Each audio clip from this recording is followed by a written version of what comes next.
Brent and Natalie, much of this comes down to communication. I talked to a spokesperson with the Internet Crimes Against Children Task Force, and he says predators target children of all ages.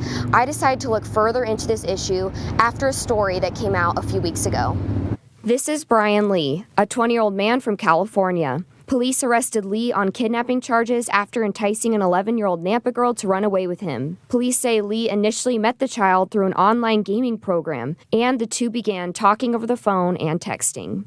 Christopher McCormick, the Idaho Internet Crimes Against Children commander, says situations like this one are more common than you think. It's a target-rich environment, and there's a lot of bad people out there, and they're going to form those relationships.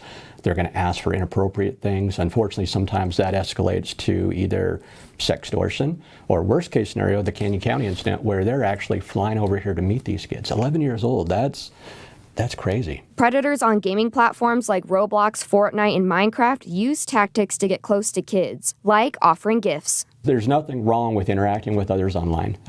That's how you're going to get your cheat codes. That's how you're going to get a lot of your gaming stuff.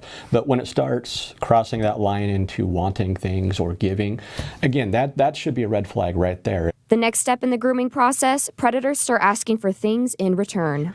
And suddenly it turns to, hey, how about a picture of your belly? How about a picture of your knee? Again, it's somewhat benign, somewhat innocuous, but it's still conditioning a child.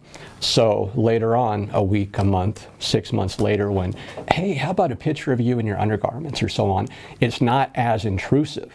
Corporal David Gomez works for the Boise County Sheriff's Department and is a high school resource officer at Idaho City High School. He says the desensitization can start as soon as you give your kids access to the internet. They start being groomed at 6, 7, 8, even if it's not a big incident. So Roblox, for example, what you start seeing is a bunch of the character names start becoming pornography names. He says on top of parental controls, parents need to be actively involved in their kids' gaming habits and have open conversations with their children. If parents will sit down and have those conversations with kids and say, hey, look, this is why it's important for you to have a time limit. This is why it's important for you not to talk to people that we don't know. This is why it's important. And explain those things and be an example of that. Gomez says parents set the tone for how much time the family spends on electronics and gaming. 98% of parenting is putting down your own phone. Right. So that's a big deal is, parents have to get involved and be there, be present for your kids.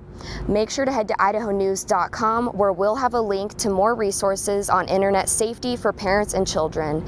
In Boise, Ariana Piper, CBS 2 News.